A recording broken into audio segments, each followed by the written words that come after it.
The United States blamed by some Palestinians for its ongoing support, as it is seen, of Israel in this conflict, in this Middle Eastern conflict. However, while some Palestinians were taking to the streets in apparent celebration, one youth was quoted as saying, as he received a sweets handed around in celebration, "This is a sweet from Osama bin Laden," he said.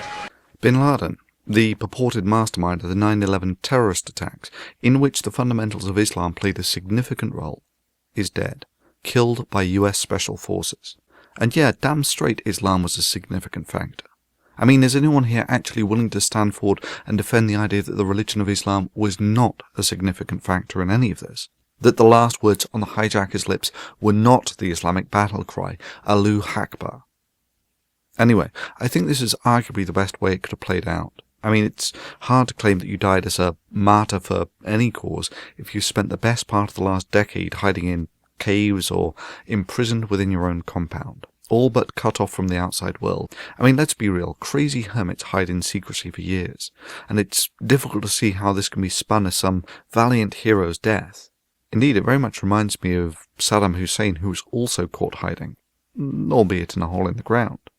So will this change the state of play much? Yeah, I think so. It sets the precedent that if you wish to rouse the sleeping giant, you'd best be ready to deal with the consequences that's likely to entail. And Bin Laden getting killed by US Special Forces puts that precedent on a 50-foot tall, highlighted neon glowing banner.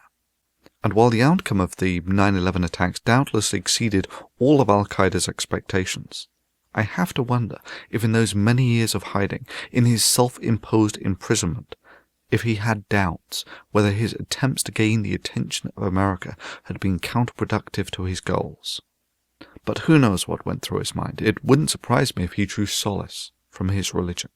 However, in practical terms, the reaction that followed 9/11 has not been productive to any goals that he might have been trying to achieve.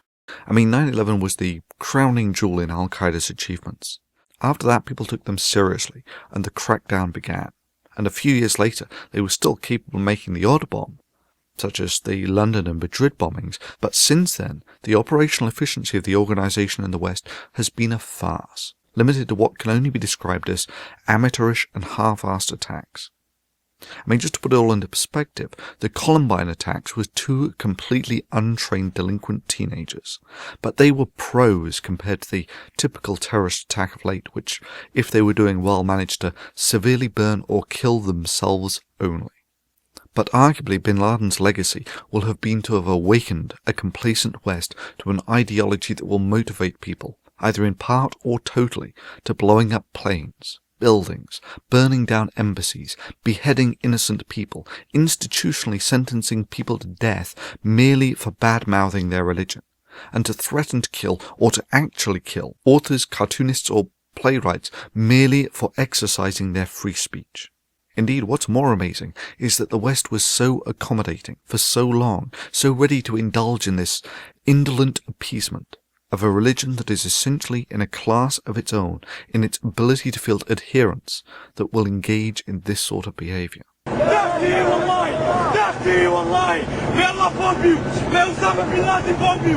May Osama bin Laden bomb you! We love you!